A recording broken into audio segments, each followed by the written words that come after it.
Hello everyone, and welcome to my channel. If you don't know me, my name is Angela and I find my paradise through reading. So welcome. And today I am going to talk about all of the books that I read during the month of August. Yes, it was a wonderful reading month, and let's just get started. I just want to get this, jump right into it. Two of the books I do not have physical copies of. So I'm gonna start with those two because I just brought up pictures of them because I really want to show you what they look like. So the first one is, let me unplug this, The Tao Te Ching by Lao Tzu. And it is actually on its way. And this book is just ancient Asian wisdom. It is gorgeous. It is about the Tao, about the way, about flow, about unity, about just letting things just wash over you like water. I don't know. There's just something so deep, satisfying, and soul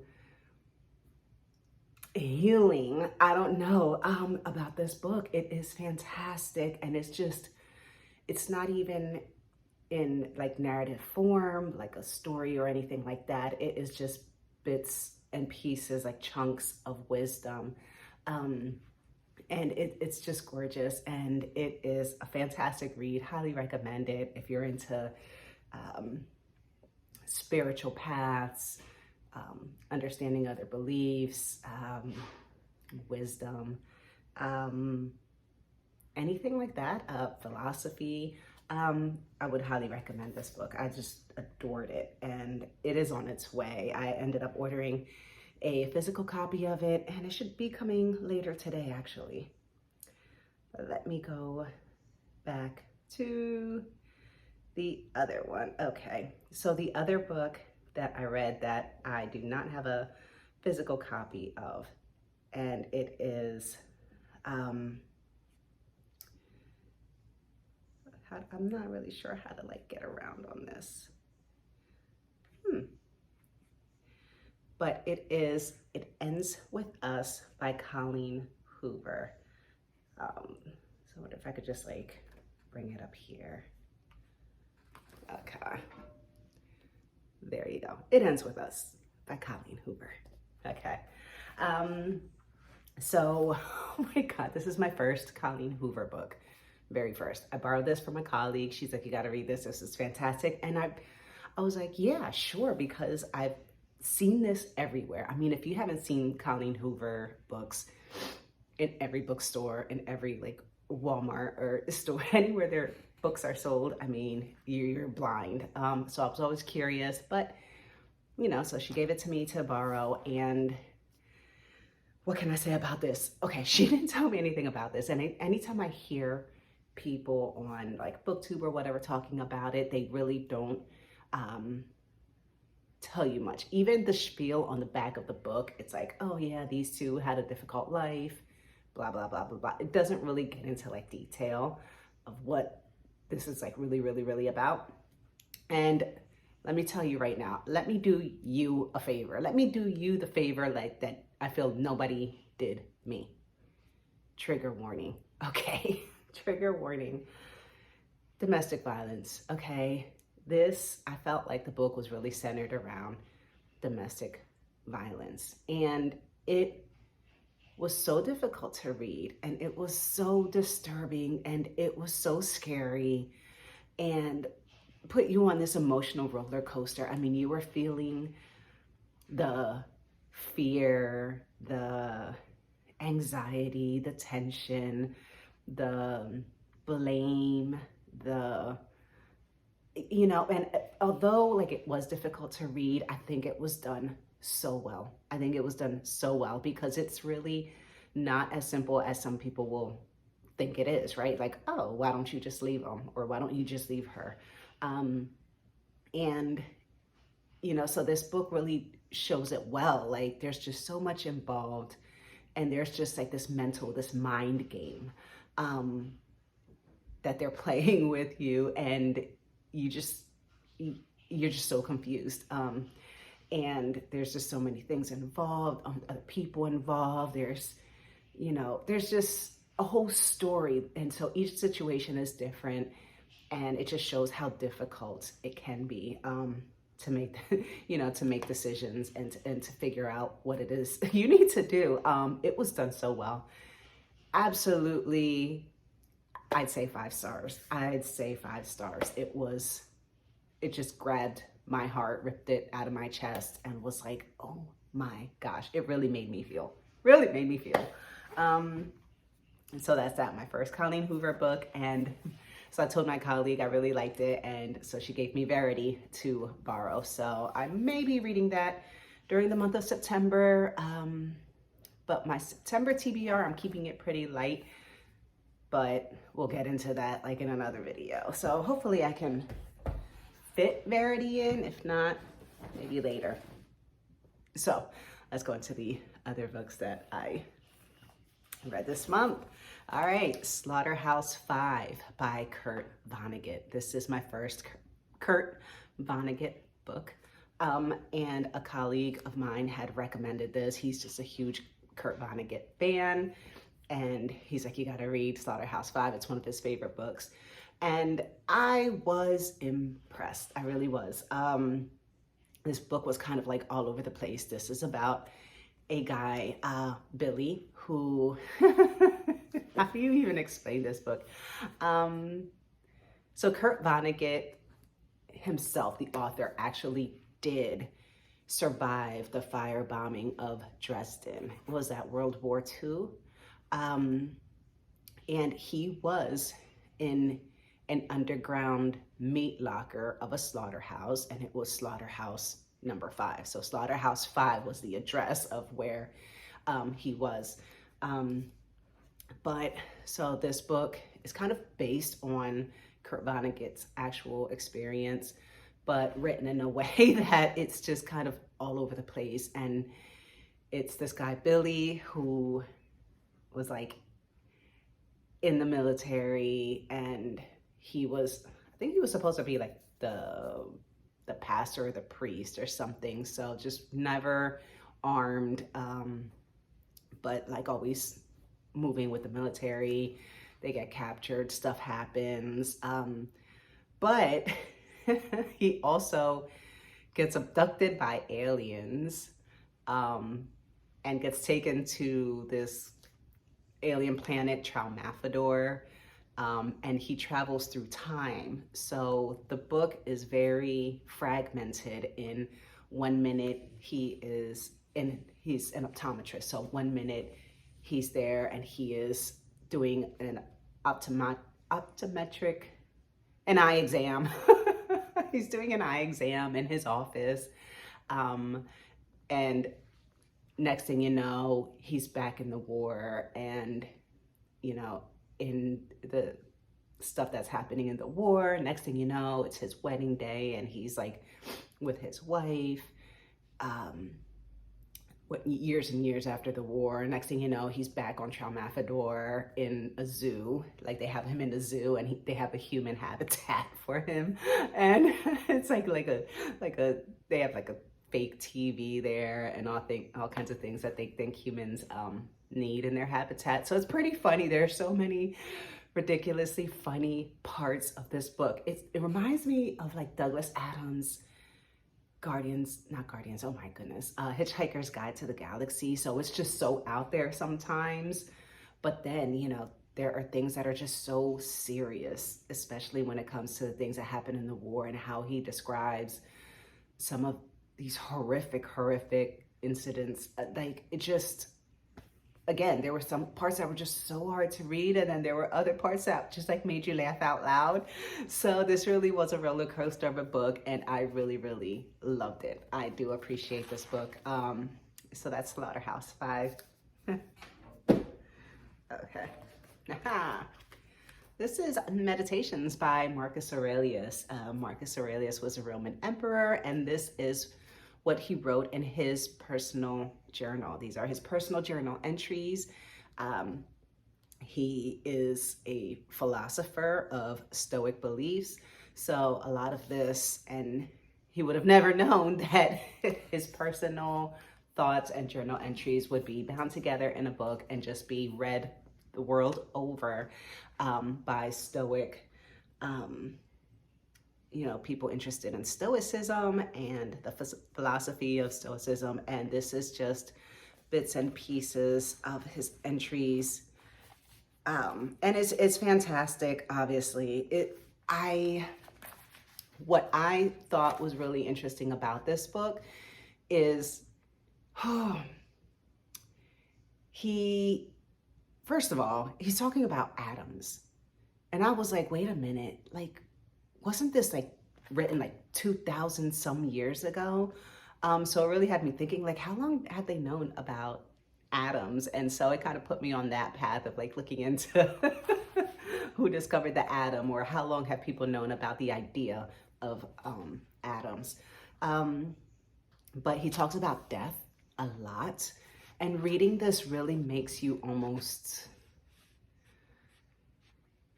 it makes you like be at peace kind of with the idea of death, and that it's not, it's a part of life. This is just like what happens just as you're born. Everybody dies. And he says, as you wait expectantly for your wife for baby to come out of her womb, you should also expectantly like wait for death, because it's a change, it's nature, it's this. And I thought there were just so many things that he said about it. Like here's one that I marked up. It says, about death, whether it is a dispersion or a resolution into atoms or annihilation, it is either extinction or change. And in one of the passages, he says, like, think about the stuff that you do every day. Like, I'm sitting here making a video, and he's like, death just means you're not gonna be doing that anymore. Is that big of a deal? And I'm like, so that's one way to look at it. It's just like, you're not gonna be doing the things that you do every day. You eat breakfast, you sleep, you wake up. So this book, oh my gosh, I am going to read this over and over and over again, because there's just so much. And I've been working on this for a couple months, even though it's a short book.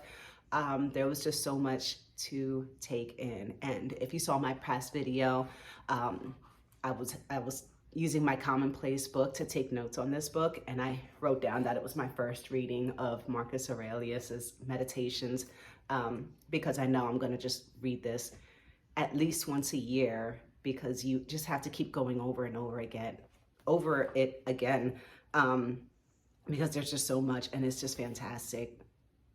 10 out of 5 stars. I totally recommend this book. Oh,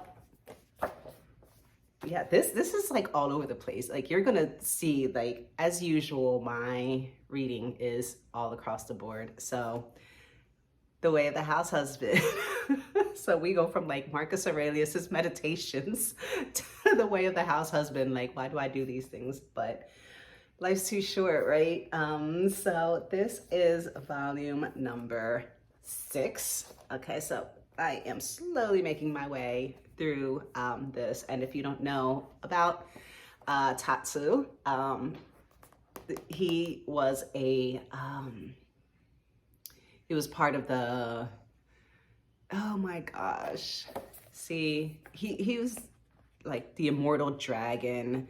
He was part of a famous gang. Do I want to say the Kazu?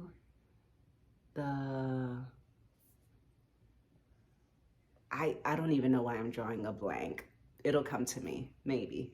Anyways, he was part of a gang, and he was the immortal dragon, one of like the fiercest members of this gang. And he left the gang life to marry and be a house husband to his wife. And he is hilarious. He is absolutely hilarious. And I love him so much. He takes everything like so serious, and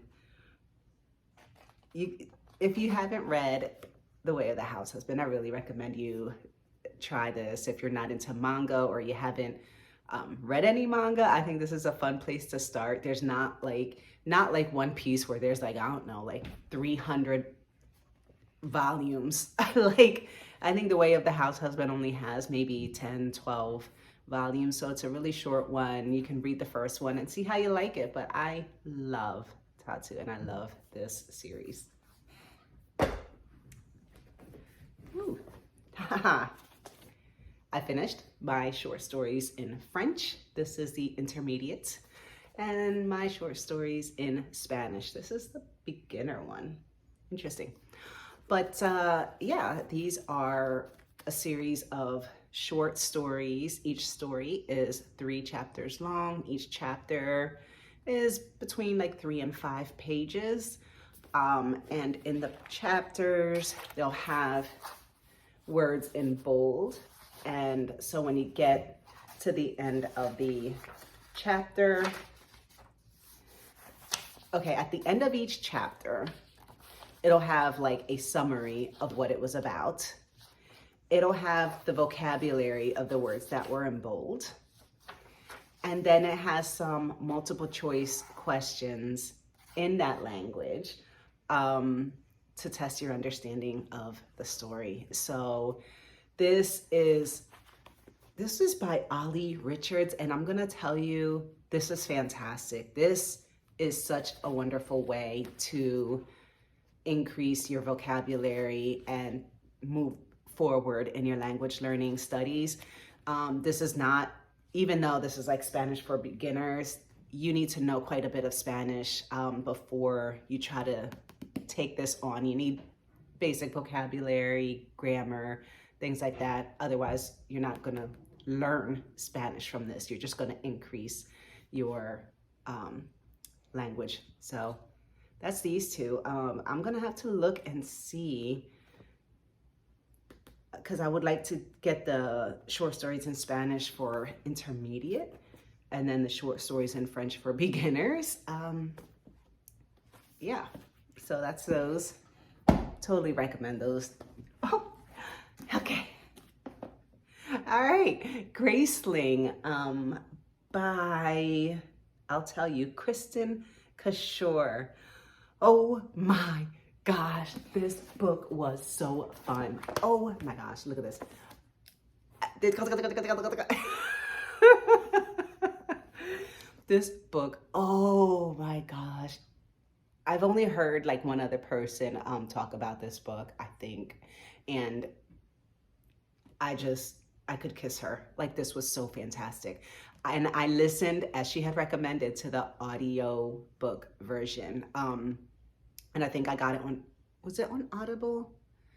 I don't know if I heard it on Audible or Libby, but it was like a full cast production kind of the reading of this book. And this was so much fun.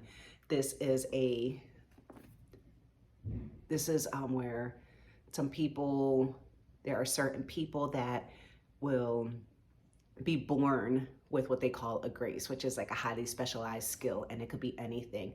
And the way that they could tell these people apart is, you know, the baby looks normal or whatever, and at some point in their childhood, their eyes will change to 2 different colors. So they'll know that this is a Graceling child, even though at that time the child doesn't know what their grace is. So in this one kingdom, any child that is a Graceling is taken to the castle, and the king keeps this child in the castle under the staff's care until they find out what this child's grace is. And then the king will determine if he's going to keep this child to be in his service, if it's a grace that he finds is of use to him. So, I mean, if a child's grace is daydreaming, you know, he's gonna be like, yeah, get that thing out of here, send it back to its parents. But if the child's grace is baking, he's like, yeah, I want someone who's like the best in the whole world at baking, yeah. And so he'll have this person working in the castle for him.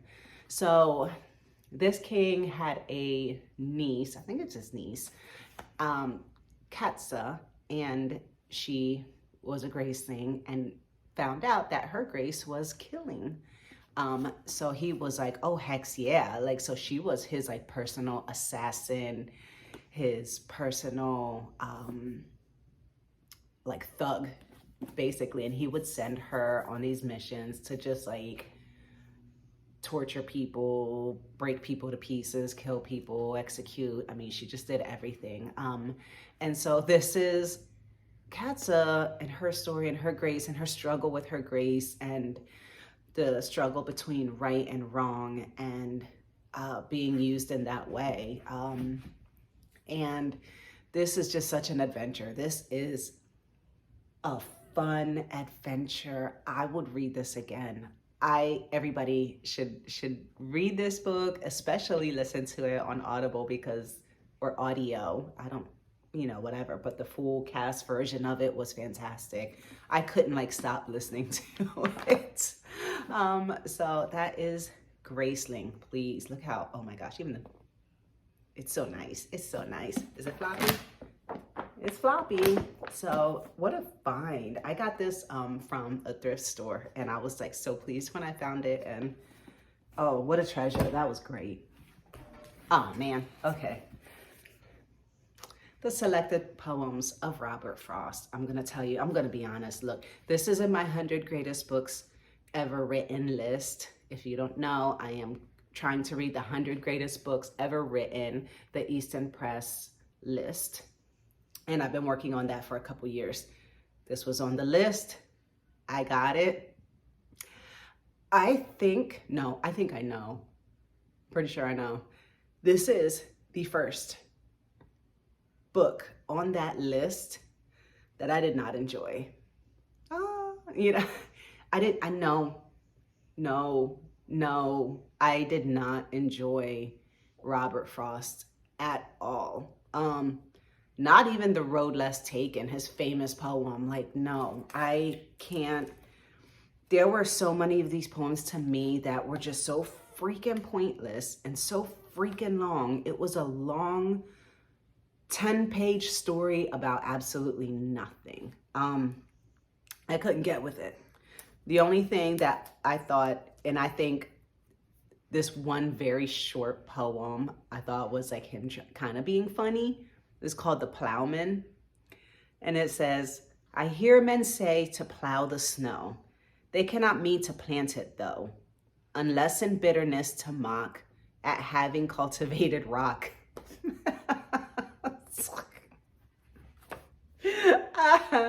That's it. I mean, I was struggling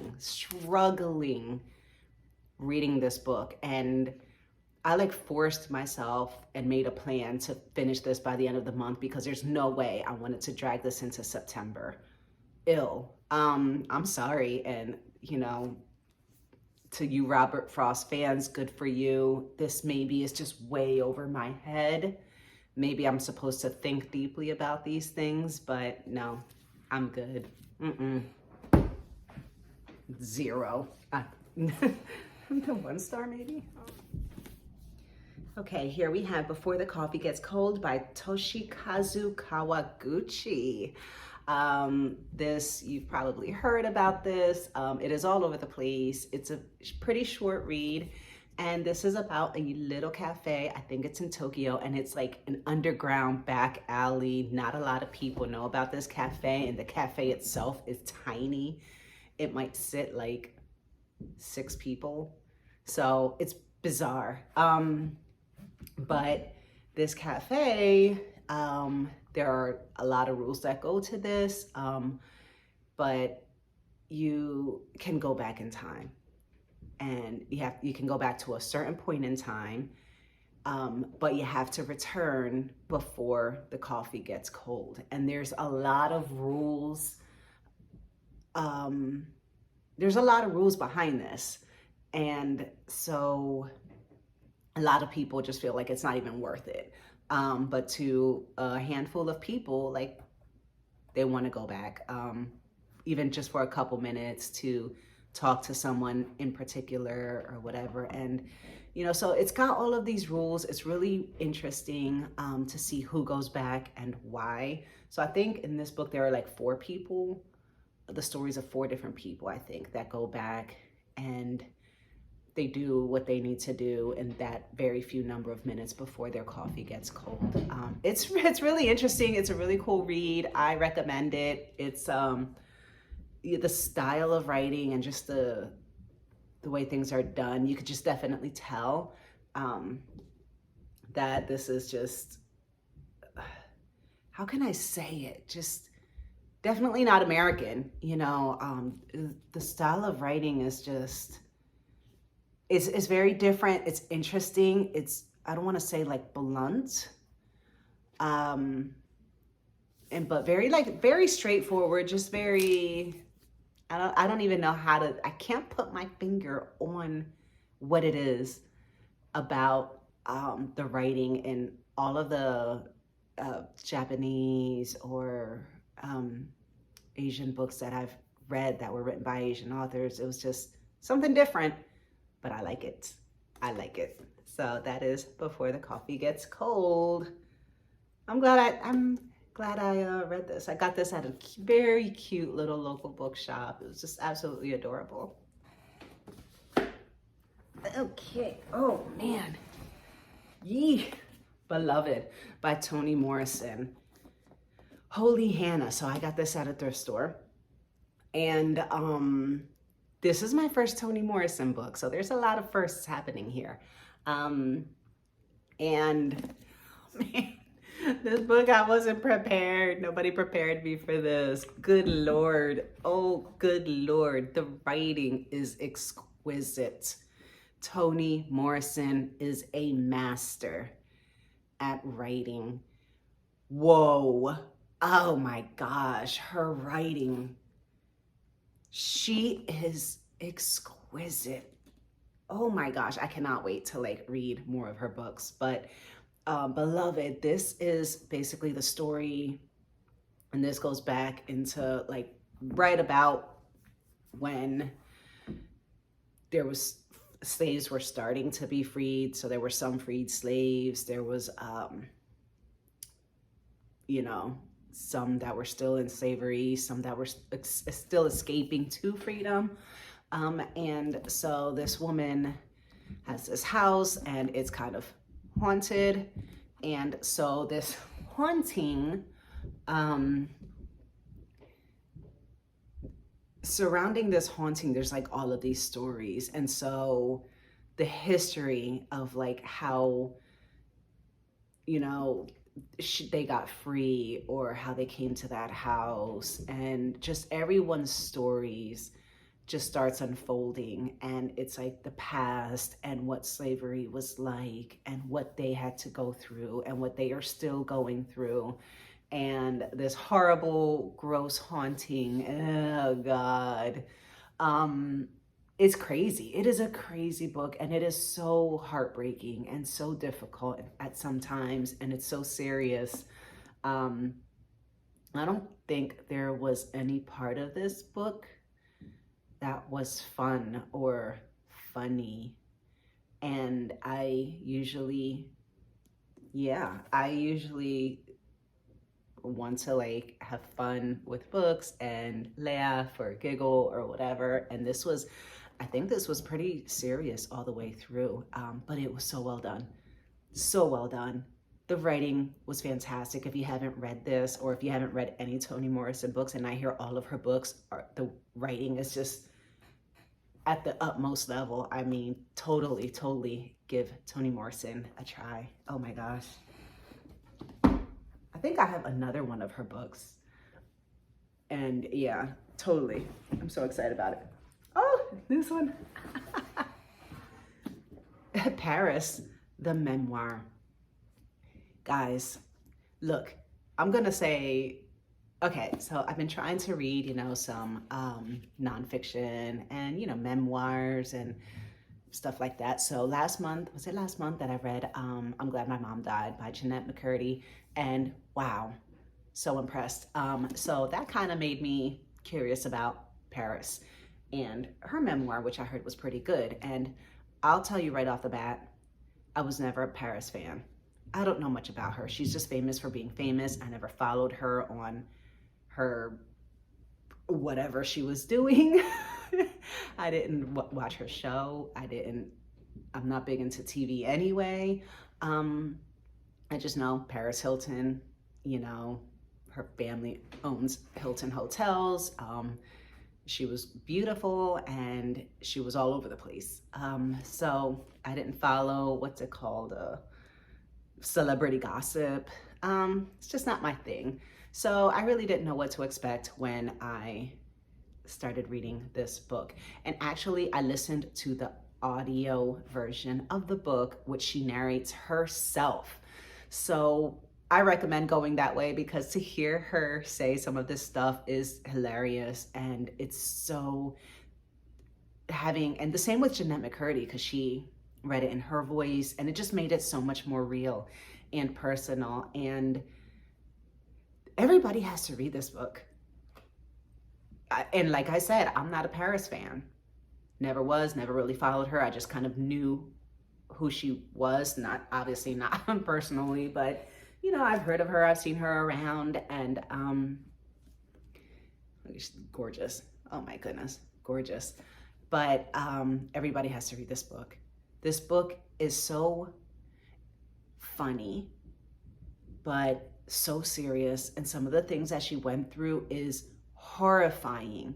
You would have never expected. I mean, I have a whole new respect for this woman. She's brilliant.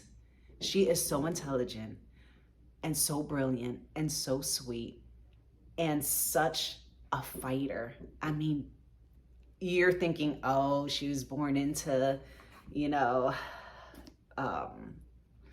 all this money and all this privilege and everything's handed to her. You're going to read this book and you're going to be like, whoa, Paris is a beast. She is a beast. Read this. I think of, and again, other than Robert Frost, sorry, not sorry. I just can't get with Robert Frost. But other than Robert Frost, all of these books I think were really good. If there was one book that I probably would recommend the most, it's this one. And that surprises me. That is a big surprise to me. And I don't even know what to say. Like, come on. You gotta give this one a go. Is this gonna be my favorite book of August? Let me think. Let me look at these. Yep, this is my favorite book of August. That's crazy. That came out of nowhere. That definitely came out of nowhere. Holy heck, Paris Hilton. Who knew? I didn't know. Who freaking knew? Girl, you're brilliant. You go, girl. This is fantastic. Oh my God. So that is that. Those are all the books that I read during the month of August. And I assure you folks, I do have a full-time job. I cannot believe I read that many books during the month of August. Sometimes I'm just like, how does that even happen? Somehow I make it happen. I don't know. But yeah, I already started my September books. I'm putting my September TBR together. I'm so excited for the fall. And things are freaking awesome. Living the dream. Yeah. Living the American dream. So yeah, let me know what you think. Have you read any of these books? How do you feel about them? What books did you read during the month of August? Any recommendations from you guys would be so appreciated. And happy reading. I will be in touch soon. Bye-bye.